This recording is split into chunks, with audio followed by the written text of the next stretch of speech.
Hi, can you hear us at the other end? Thank you.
Well, welcome everyone to Grand Rounds today with a very different type of theme compared to what is often on the programme. For those of you that don't know me, my name's Katie Daniels. I'm a GP, but I'm also the electives lead here within the medical school, which is why this has often or largely fallen on my door today to organise. But we thought it was a great opportunity to give some of the students a chance to showcase some of the work that they are involved in on an international level, hence the name, the Global Health Showcase. And so we have a range of presentations, that wasn't meant to do that, hang on, for you over lunchtime. And so we've got 5 different presentations. We've got a couple about our responsible electives.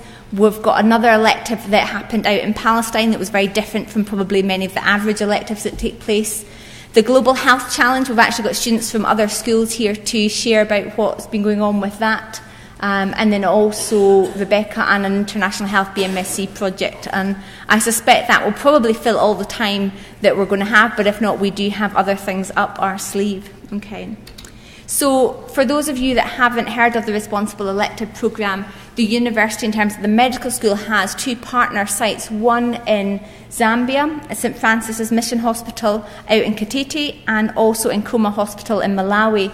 And the Responsible Elective Programme, as the name suggests, is slightly different from the rest of electives. We are aware that our students go around the world and they learn lots from where they are, but when they're in low and middle income countries in particular, then we're very much aware that they potentially consume resources in terms of staff time for teaching and training and supervision, translation, as well as some of the actual practical physical resources. And often, normally what happens, students come back, haven't had a great time, they've learnt lots, had lots of experiences, but there isn't necessarily always the same opportunity for them to contribute to the hospital and to the runnings of things. And so that's where the Responsible Elective Programme has largely come from. And with it, we have the opportunity for students to undertake an extended elective, so they can spend a little bit longer. So rather than their 6 weeks clinical placement, they can do 10 in that one place, and so they get to know the team a bit better, they get to know the clinical workload, and so they become more of help clinically, but also there's an expectation for them to be involved in fundraising, and so we give them each a target of £1,000 that we're aiming for them to raise, and many actually raise far more than that. And to help encourage people to participate, we do have some linked university bursaries that are tied up to their fundraising as well. And so it has been a great pleasure that in January this year we were able to send £12,000 out to St Francis Hospital in Zambia and £4,000 out to Nkoma. The split is largely based on the number of students going to different places and therefore what money was raised for where. But both of those hospitals have been hugely grateful for that money, and it's because of students that we have been able to send that out, not really anything to do with staff. We have set up the partnerships and we help maintain them, and we have helped provide some of the bursaries towards students, but that's students' hard work and efforts and energy, and maybe some of you have been at things like the Kayleys and whatnot that have taken place to help raise some of that money. So that has been a great pleasure to send that out, and there's been increasing interest in the programme. I mean, this year students, we've had 9 students go out, but already for the 17-18 calendar year we have all 12 places that we have agreed with the hospitals filled, which is the first time we've ever been in that position. So it's exciting to see that the interest is growing in this kind of ethical elective programme. And so we have invited 2 students, one from each site, to come and share a bit about their experiences, and they might tell you a little bit why they took part and what they've learned and what they've gained from that too. So first of all, I'm going to hand over to Robin to tell you of his time in Zambia at St Francis Mission Hospital. Okay, so good afternoon everyone. My name's Robin and I'm here to talk about my time at St Francis Hospital doing the responsible electives. So here I am with my friend Kate and Sean. So where did I go? I went to Zambia in a town called Katete. So in the Katete district there's about 200,000 people there, and it's about 8 hours drive from Lusaka and a 2-hour drive from Malawi. So what did I do out there? Well, I spent about 12 weeks at the hospital, and this was enabled by the extended elective. The extra 4 weeks came from the SSC block, and I split this up into 5 weeks of doing medicine and 7 weeks in surgery. And then at the end I spent about 2 weeks travelling around Zambia and Malawi. So here we can see my lovely roundhouse. It was no Airbnb, but it was the doctor's accommodation which was provided. It was about 2-minute walk from the hospital. and I lived here with Sean, and it was quite nice. It was sort of a nice community feel. The other doctors lived nearby, and you felt really on the site and part of the hospital community. So what did I experience? I experienced different people. It was a close community in a rural setting, a small town with the surrounding villages, and that was something you could really experience in the hospital just because it was smaller and you felt that bit more involved. The people, whenever you went into the town, they would often, they'd come up and talk to you and say, how they had some of their family members treated the hospital. They saw the hospital as a place of hope. It was great. They looked at it with great admiration. I also got to experience doctors from very many different backgrounds, a lot of volunteer doctors. There were a lot from the Netherlands, from London, other places in Scotland, and also doctors from the Congo and from Zambia itself. So I got to see different perspectives on how they do medicine, what they do. I was able to compare and contrast these. I also got to see the effects of HIV, TB, malaria, malnutrition, particularly on the paediatric wards, and sickle cell, and many, many more. Things that I would never get to see back in the UK. So again, it was a nice widening of my experiences.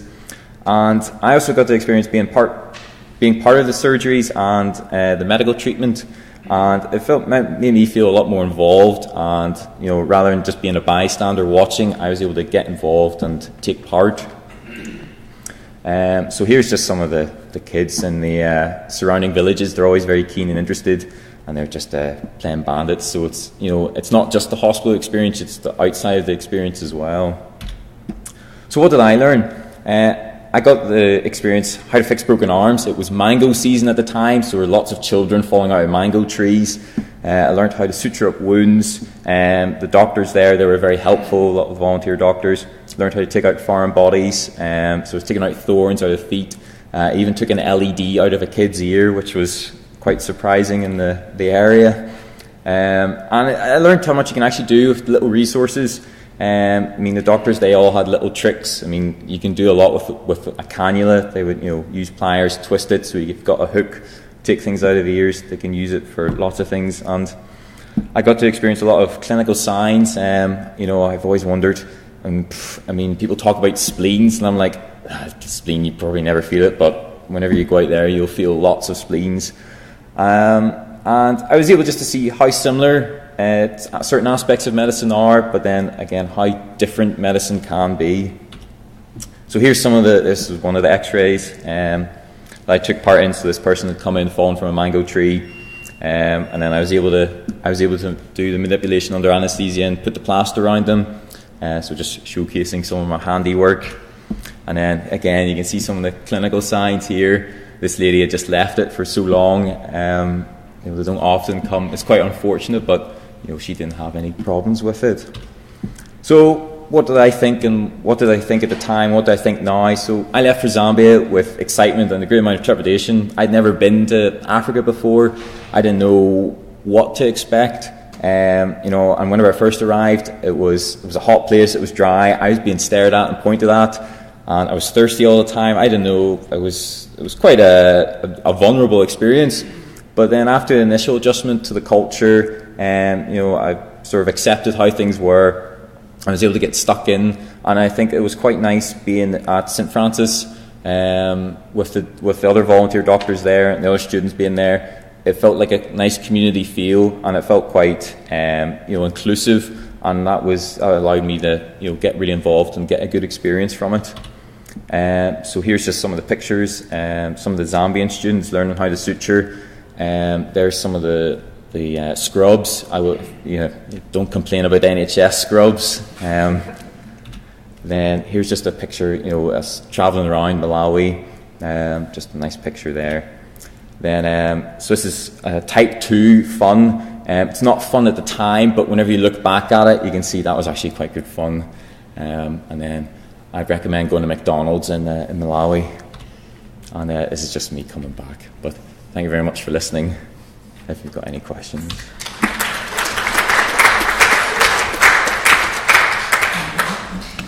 Does anyone have a question for Robin? If not, I do. Yeah. You could have gone to Zambia on your own. You could have decided that you were just going to contact hospitals randomly. Why did you decide to go to Zambia with the responsible elective programme rather than just independently? I guess I'd seen other people who'd been on the responsible elective before, and they'd recommended it, and I'd been reading the posters that people provided, and also thought, that it'd be good just with the university, just a bit of extra support there, and it's things are already sort of set in place, and would save me having to go out in contact because there's already that link. That was the. So a range of different reasons. Mm-hmm. Thank you very much. I'm going to invite Ruth to come and join us, who was another responsible elective student, but who went to Malawi, which already the pictures suggest certainly it was a colourful season, unless you've stolen them from the internet and it wasn't the time that you were there. So Ruth, we will hand over to you. Thanks. I'm Ruth, and I was in Malawi from September to December. These flowers come out in December, and so are called Christmas trees, but it's definitely a different feel there. So Malawi is a landlocked country in the southeast of Africa. It's got a population of about 18 million, and it's one of the poorest countries in the continent. The majority of people live on less than $1 a day, and life expectancy is below 60. So a very different context from Dundee. Nkoma Hospital, Nkoma is about 50 kilometres from Lilongwe. And the hospital was established in 1912 by missionaries, but since then it's grown to a 220-bed unit. But during malaria season, and if it's busy, the number of patients can be double that. And then with all of the family members who come to take care of the patients, to cook and to clean, it's a very busy environment to be in.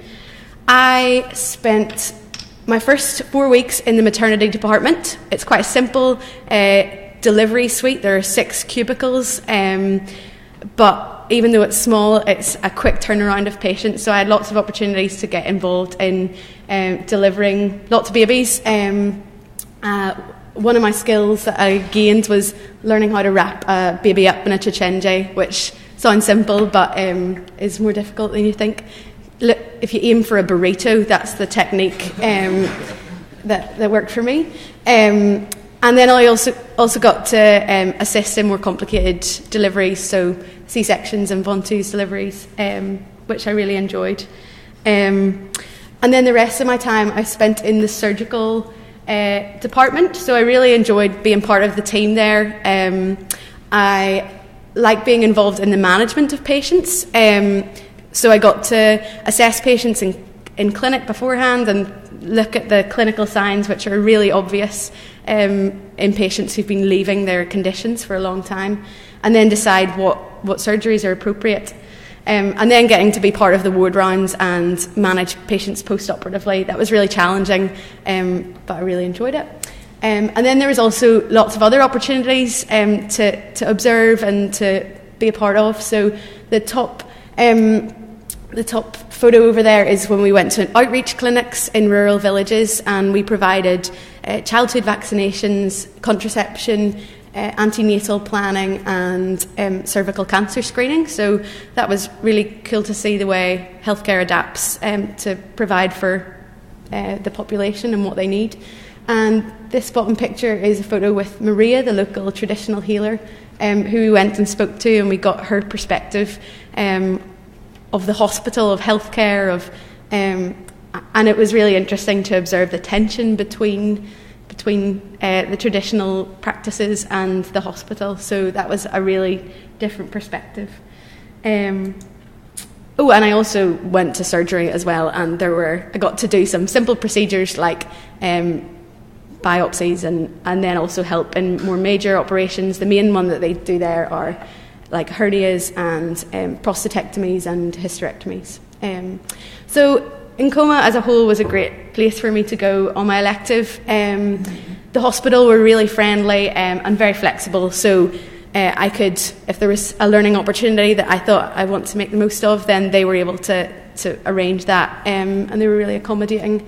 I also didn't arrange to go with a friend. I was sort of going on my own, and and I was really well looked after. This is our beautiful guest house that we stayed in, and there were loads of other students there from the Netherlands and South Africa, so it was good to have company there as well as getting on with the doctors who were locals and also volunteer doctors.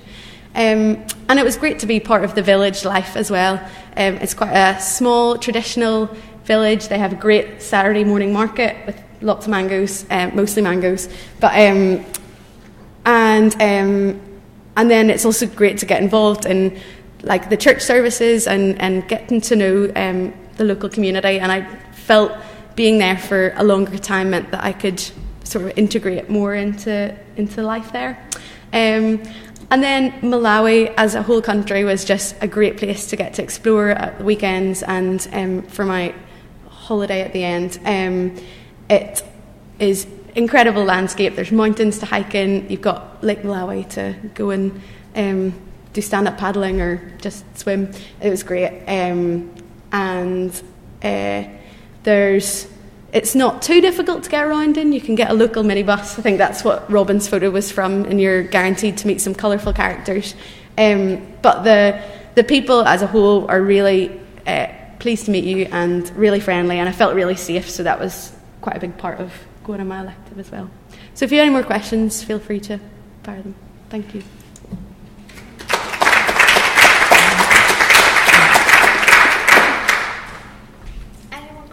You're all going to be too shy to ask questions of them, are you? Okay. John? Thank you. No worries. Fantastic pictures. Those ones at the end. Can I ask about the fundraising bit? Yeah. That responsible electives kind of forces you to do? Yeah. For the privilege of these. How tricky did you find it? And how do you feel about that whole arrangement? I went in September, so I found it a bit tricky, just trying to keep that going while also trying to pass my exams, which I find challenging. But so that was, I wasn't able to raise the full £1,000, but I raised most of it, and it was a lot of help from my family. I made like a quiz sheet which I sold for £1. That was really simple. It didn't have that much. It didn't require very much effort. But people, once they hear where you're going, like they're really helpful, and also the fact that they know that the money, it's not going for me and for my flights. It's going to the hospital. That feels easier to justify asking people for money than to pay for my holiday. So I think it's a good thing because you do use up resources there, and every resource is really valuable. Like every time you put on a pair of gloves, you think about it because there's like everything is so valuable. So I think it's really important for us to be doing that for the hospital. Yeah, that was long-winded. That's right. Thank you very much, Ruth. So, calling the first two presentations the responsible electives doesn't necessarily mean that Cal was doing an irresponsible elective, but invited Cal to come and share something about his elective, one because he wrote such a good report about it, but also it's a very different elective, so a lot of students will go out to Australia and New Zealand and whatnot and have a great time and learn lots, but as you can probably imagine, Palestine is probably not one of our most common elective destinations and had some interesting stories to tell, so we thought we would give Cal the opportunity to share some of that with you. Sounds good.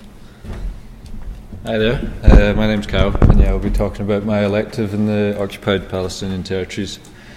So I'm going to talk a wee bit about Palestine, and I'm going to briefly summarise what my elective involved. Because this was a global health grand rounds, I thought, and because I've got a personal interest in global health, I thought I would talk about some global health issues that I was exposed to while I was there, and are quite interesting. Very ambitious to go for 3 in 5 minutes, so I think I'll just go for the first one, unless people want to hear about the other two. I'll then talk a bit about my personal development on the elective.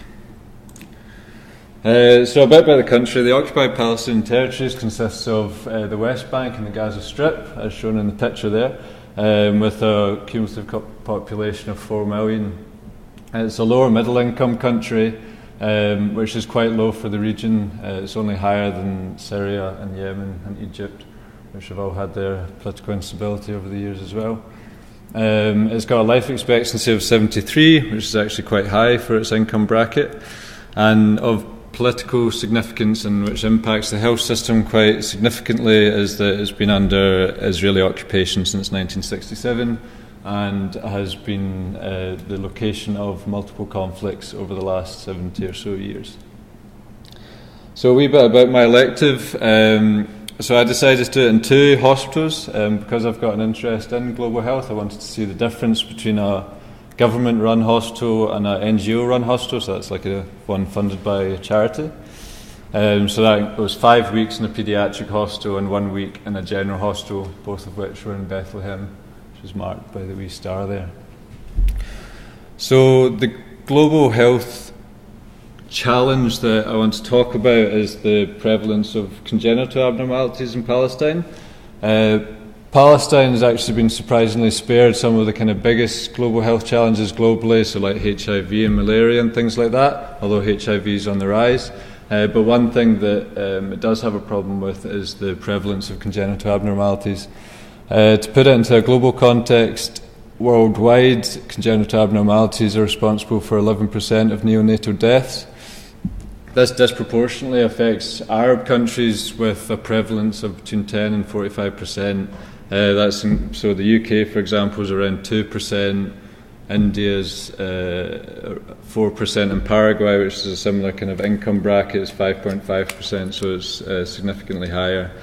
I couldn't find specific statistics on Palestine, but anecdotally the paediatricians in the hospital were talking about it as a significant burden, with emphasis on burden because, unlike other things, because of the complex needs that often come with congenital abnormalities, there's a significant burden on families which have to do the majority of the care for these kids, and they often don't have the kind of economic capacity to deal with that. So I was first exposed to it, was really surprised at the amount of congenital abnormalities that were in the paediatric hospital, things that you kind of only read in textbooks, you're seeing on a kind of weekly basis. So tons of congenital heart defects, Down syndrome, Edwards syndrome, Turner syndrome, lots of cystic fibrosis, G6PD and Apert syndrome. So being exposed to that, I decided to kind of research it a wee bit in terms of how, why that is, and these are some of the factors that I've been exposed to. So what's quite interesting about it is it's a multifactorial kind of reason for which has led to this problem. So a genetic factor is consanguineous marriages, which are basically parents that are related. So it's very common in Palestine. 44% of marriages in Palestine are consanguineous. So common, in fact, that a kind of template history question like, do you smoke, do you drink, are you related, kind of thing. So you need to find that out to know what the risk is of kind of congenital abnormalities. That kind of doubles your risk of congenital abnormalities and particularly recessive disorders. Socioeconomic factors definitely played a role. So 94% of congenital abnormalities occur in lower middle income countries. So this can kind of influence multiple things that might lead to an increase in congenital abnormalities, for example, nutrition. In Palestine, I noticed a real problem with antenatal screening. It's kind of sporadic, and it was only if mothers could pay for it that they could get antenatal screening so that they could get kind of early care. A kind of behavioural, cultural, also political factor was that termination of pregnancy is illegal and culturally unacceptable, so even if something was picked up that was kind of life-threatening, there would be no way of kind of tackling that early on. So yeah, that's just kind of represent what's quite good about going on an elective and being exposed to something and then being able to research that afterwards and having kind of personal experience to look back at to kind of inform it. These were other two, but I'll skip that and go into my kind of personal development. So as I said, I'm personally quite interested in a career in global health or international health, so they very much furthered my interest because it's a country with a real complex health challenge, not only as a result of the kind of political instability, but just generally as well. Having an interest in international health, it kind of showed me the difficulty of working in this field. You want to make sure you don't cause any harm, you don't get in people's way, but you want to kind of think of a way of having a kind of positive impact. And it's a country that I've kind of got a lot of personal interest in, so being able to spend 6 weeks there was a real good learning experience. References, questions? Thank you.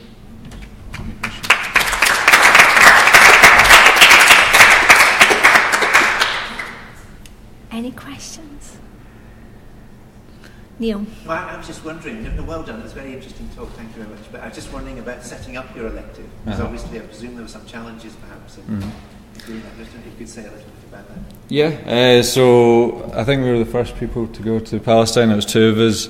And so, yeah, you obviously have to take into consideration the kind of instability of the country, so we had to do a big risk assessment for Palestine, so that would be just making sure you've checked all the things that could be a risk factor, knowing where to go if things kind of deteriorate and things like that.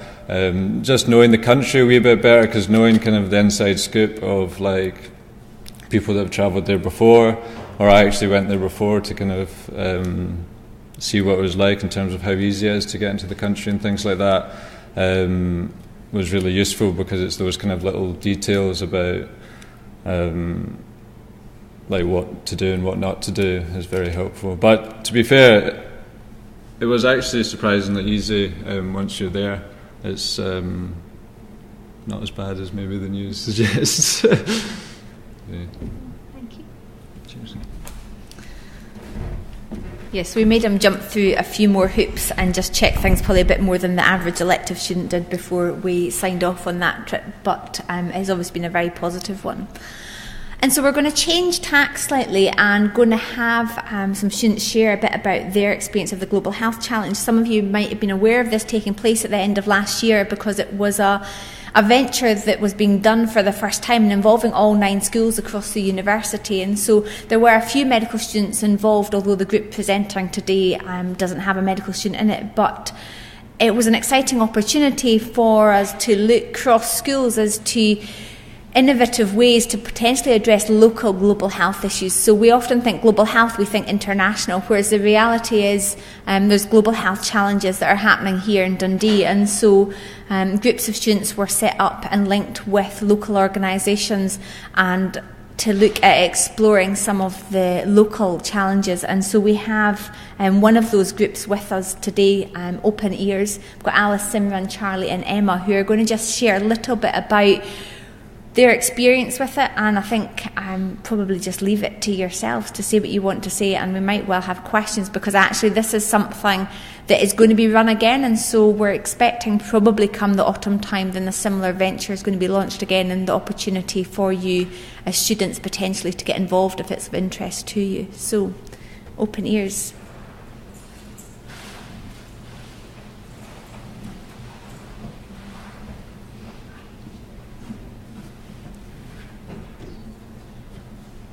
Now you're going to have to use a mic because of the folk at the other side. So hand for this. You're going to stand over here. Right.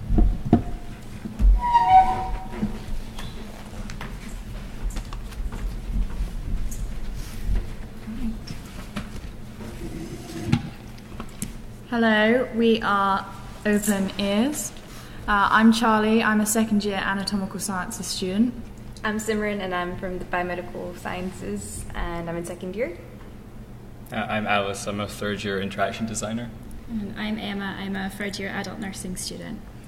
We are from Global Health Challenge, which, as you've just heard, we basically chose one of 6 topics to look at in terms of global inequality in health.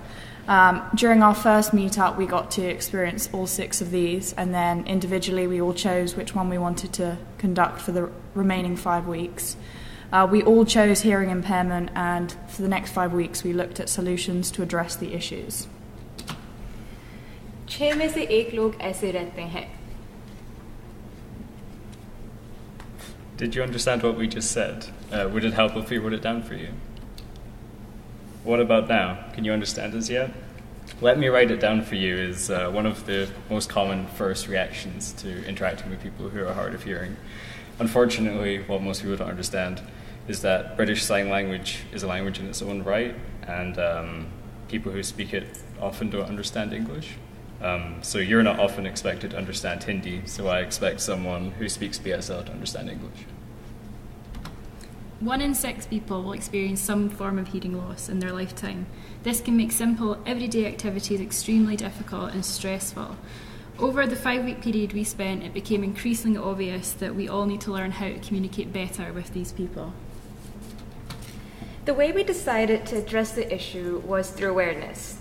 We decided to take this approach as we quickly found out that, including ourselves, not many people have a lot of knowledge in the difficulties that are faced by those that are deaf or hard of hearing. Therefore, we wanted to empower the public to communicate better by providing helpful tips and tools. But also, we hope to empower the deaf community to speak up and receive equal treatment. We found that those who are deaf or hard of hearing are commonly mistreated in multiple disciplines. In particular, the deaf community told us that they find healthcare settings particularly challenging. We found out that many people go to the audiology department and don't hear their name, and as a consequence, miss their appointment as there's no screen displaying whose turn it is. We spoke to members of the community to try and understand their experience a bit better. This is Elaine. As part of our research, we went to Ninewells, where Elaine discussed a complaint made with the board. She was in hospital for 12 days without an interpreter. She had to sign a consent form which she couldn't fully understand, and she had an operation that still to this day she doesn't know what she had. Now think how different her story could have been if she had an interpreter. One of the key insights that we discovered is that awareness of people who suffer hearing impairment is still really low, even in 2017. We learned as a group that there were small changes that we could all make that would help improve the quality of life for these people. These changes begin with empathy and awareness. We spoke about how at school we had awareness days where we would have sort of sensory deprivation and how this left a lasting influence on us as we still remember it. This led us to develop a toolkit to sort of deliver similar experiences to people outside of schools. So this is the product that we initially came up with to help improve awareness. It came with ear defenders, earplugs, a mask, and different cards that simulate different scenarios. The toolkit itself is meant to be fun, interactive, and an engaging experience to raise awareness. It includes a tips card to help, and also an instructions card which explains how our box works. We felt that online resources don't offer the same experience one can gain from using our toolkit. We wanted to use scenarios that deaf and hard of hearing people told us they found really difficult. The cards themselves contain a scenario, how to structure the activity, and we felt that this eliminates the need for a facilitator and any formal training on how to use it. The kit itself is also made of low-cost materials, it's portable, and we found that there's nothing on the market quite like it. Some of our cards deal with situations that have potentially catastrophic outcomes. We wanted to make a focus on what can happen if it goes wrong. Our muted medication activity focuses on the difficulties faced by deaf, hard of hearing people when prescribed new, unfamiliar medications. We've got a wide variety of cards, and we would hope to give you a demonstration, but I think we're a bit tight on time. Okay. There is an obvious need for our product on the market. We received valuable feedback from various organizations and user testing that we've done so far. We've had feedback from Deaf Hub, lecturers, medical staff, the head of nursing at Ninewells, and you can sort of see, they can see that it fits in well with the deaf awareness training that they already perform. We also received valuable feedback from hard of hearing people at workshops that supports that our scenarios are accurate and provide valuable experiences. Our product is economical as it involves very few materials. It's cheap to make, and it's possible for us to roll out on a larger scale. And we can sort of adapt it to different scenarios just by changing the contents of the cards, so it's quite flexible. We could go into law, retail, business, education, and others outside of healthcare. During the final session of the Global Health Challenge, we presented our product to the rest of the other teams. And as a result of this, we won the Best Pecha Kucha presentation and the Best Team Working, which we're very proud of. But really, this enabled us to take the project further and secure greater support for our idea. Since Global Health Challenge finished, we felt we wanted to continue to develop the box and launch it as a product for training purposes. The box has been used with medical students so far in deaf awareness training, and the Deaf Hub has continued to use it in their training. Due to its regular use, we found that the card that the first box was made out of didn't hold very well, hence we came up with Mark II. As part of this, we wanted to expand our packs as well, so we now have one for healthcare, general awareness, fun and games, retail, travel, hospitality, directions, and lip reading. This is us taking Mark II along to a lip reading class at the Deaf Hub. This allowed us to conduct some market research. We asked all the participants to fill out a feedback form afterwards, and we were really delighted with their comments. It really reiterated what Alice was saying earlier. They really thought that the scenario struck a chord with them and illustrated the challenges they face day to day, either being hearing impaired themselves or living with a partner who is. We have encountered some difficulties with the ear defenders. At the moment, you have to put earplugs on as well to fully block out the sound. So obviously, because of hygiene, you need to have a new set for every person. This isn't great for costs or for the environment. We're currently trying to source low-cost earphones that either completely block out sound or use white noise as a distraction. We are a social enterprise, and we've received some funding so far, which is going to be used to help create some ear defenders and maybe Mark III. We're in the process of working out pricing and are looking to sell the product for about £15, which is a lot cheaper than those in the market for visual impairment simulation packs. We all participated in the Global Health Challenge for different reasons, but we all had the same goal, which was wanting to help people and to do something none of us had ever done before.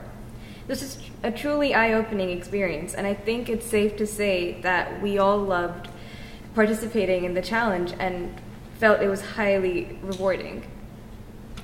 Thanks very much for listening, and we hope this has given you an insight into our product and what we aim to achieve going forward.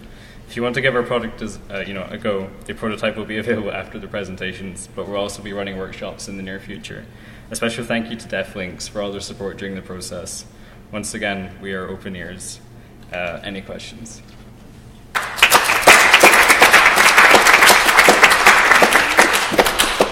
An interesting presentation, and so thank you. And I was delighted to hear that actually it's already been used with medical students, because that's one of the things I was sitting here listening to think, well, this is a problem that's encountered, as you already said, in all sorts of arenas, and it doesn't necessarily mean that medical students are always in the best place to solve it. And so it shows a good example of actually how people from different disciplines can often come up with a solution that will work and tackle a problem that affects all sorts of areas. So thank you very much for coming down, because I know obviously you've come out of your own timetable activities this afternoon for us, so thank you very much.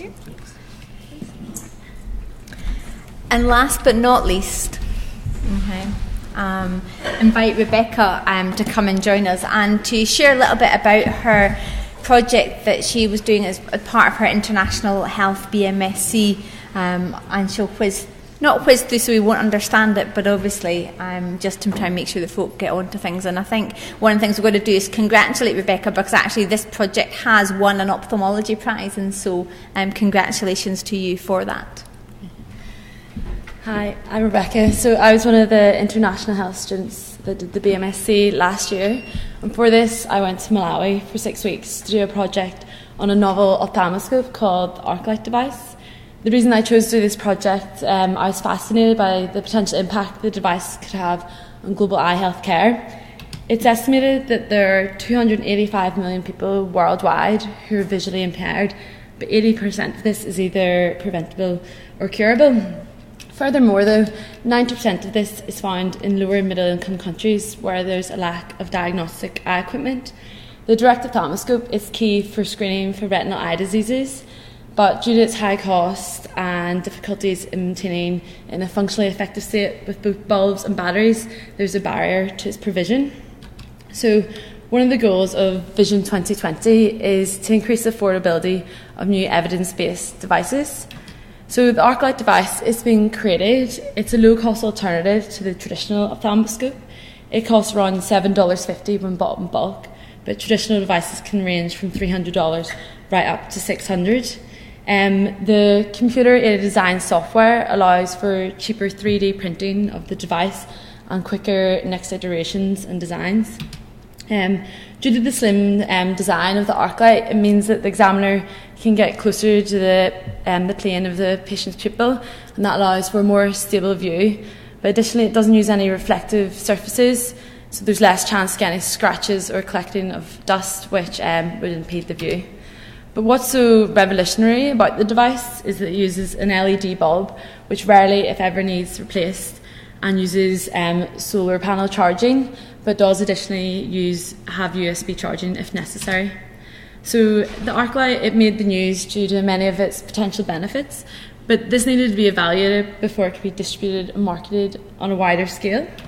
So the objective of my study was to compare the ArcLight device against the traditional ophthalmoscope in the diagnosis of a range of pathologies, but to secondly determine if Malawian healthcare workers would be willing to adopt it into their clinical practice. So I went out to Malawi for 6 weeks and I recruited 25 participants from 3 locations, 2 hospital eye departments and 1 school of optometry.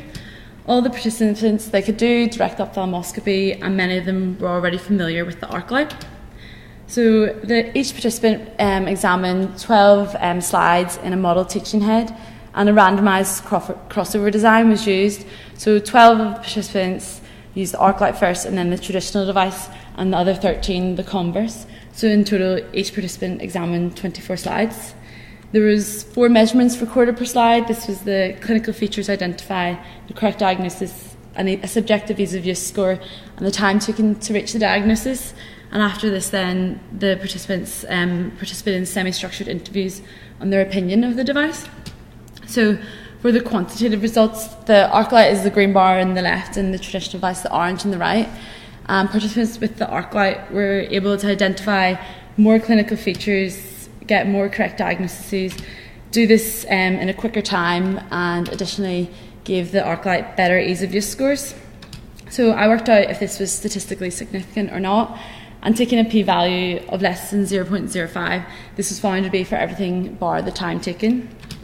Additionally, 4 out of the 12 slides that I used had signs of diabetic retinopathy, so the sensitivity and specificity for calculating this was done. So as you can see, the ArcLight had a higher sensitivity and both of them had the same specificity. From the interviews, there was many advantages identified. One of them being that the solar panel, the participants often go in outreach clinics where there's a lack of electricity, and additionally batteries in Malawi are very expensive. The small and compact size of the ArcLight meant that they found it easier to handle, and additionally the fact that it was portable, this was seen as good for taking on the outreach clinics. There was also just a general consensus that it was a useful multi-purpose device. There's additionally a magnifying loop on the other end, which can be used to look at the anterior structures of the eye, and there's an attachable otoscope to look in the ears. There were, however, some barriers identified, one of them being durability issues. Some of the participants' devices had stopped charging in the sun, and because everyone had been previously trained with the traditional device, they lacked confidence using the ArcLight. Additionally, they thought that it took too long to charge with solar power alone, and there was a fewer range of magnifying lenses, which they thought might be a disadvantage in patients with refractive errors. Overall, the study, it supported another study on the ArcLight that showed that it was easier to use, but it's additionally shown that the ArcLight is more accurate in examinations.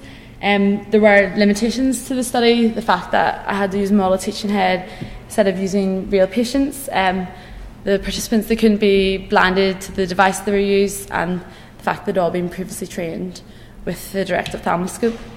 But in conclusion, the ArcLight, it performed better than the traditional direct ophthalmoscope, and the design of the device, it's been aligned to the needs of users in a lower middle income country, so hopefully then it's more likely to be adopted into practice, and it does have the potential to meet the aims of the WHO to increase the supply of functionally effective ophthalmoscopes. but there is potential to do some future research on the ArcLight. It can be attached to the back of a camera phone, and so to record images and videos, but this would need to be formally evaluated. And the recent prototypes, it has internal memory with teaching materials, so the ArcLight has potential to have a wider role in eye healthcare.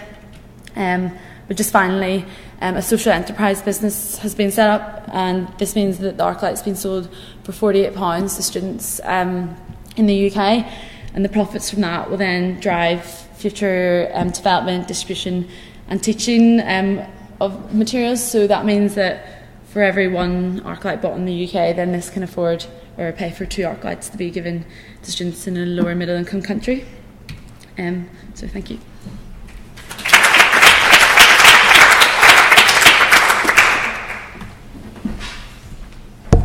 I'm not going to take an opportunity for questions, but if anyone does, I'm sure Rebecca will happily catch you at the end. I'm aware there's going to be another session coming in, but just invite John maybe just to say a couple of words at the end about why we've bothered with this. Where does this fit in with the bigger picture of where the medical school is going, whilst you then all run to 2 o'clock classes, no doubt?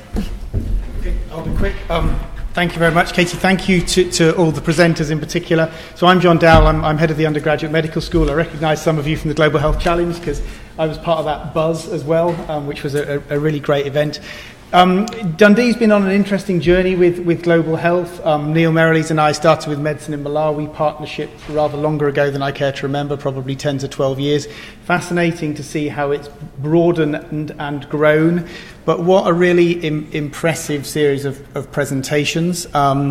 So just I want to highlight where we're going because there are some other really interesting things happening. Katie is very modest about her achievements, but she's in the process of setting up a South-South elective exchange so that students in sub-Saharan Africa can do an elective experience but in another sub-Saharan African country. And Neil is exploring an initiative around campus for the Dundee University International Partnership Site Scheme, the notion being actually not a million miles away from the Global Health Challenge, that the multidisciplinarity of working as one Dundee means the benefits of setting up more formal partnerships, as we're beginning with St Francis and with Nkoma Mission Hospitals, should be openable to other university students on other courses, and therefore make more meaningful partnerships with those centres. And the notion of taking Dundee to the world and to us influence the health outcomes, the other educational, etc. outcomes in 1 or 2 small communities based on Dundee student power, as you can see from Rebecca's presentation there, to do with things like the ArcLight. Transferring something like that into a country can have quite a powerful effect, but it doesn't happen by accident. So this is very much part of a longer term and more substantive movement, so just to kind of highlight that.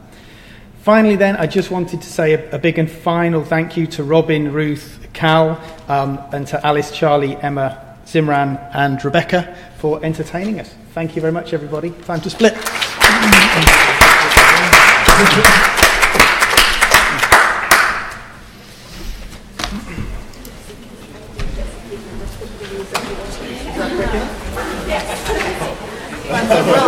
Well, thank you for the time, everybody. I wasn't sure.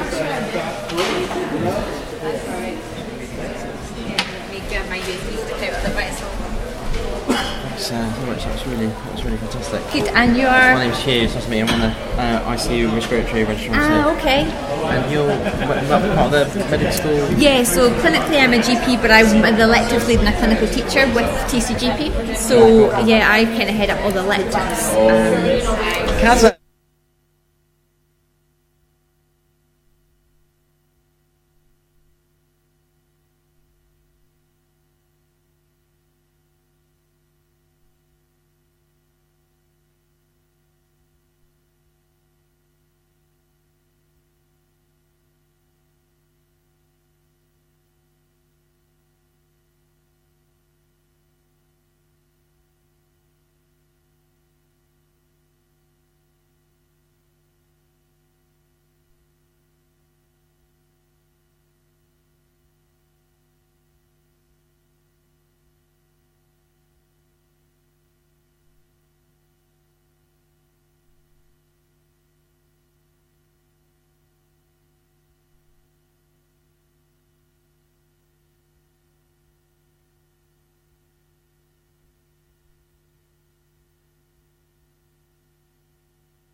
Push start. Is it obvious? Yeah. That's it. I was just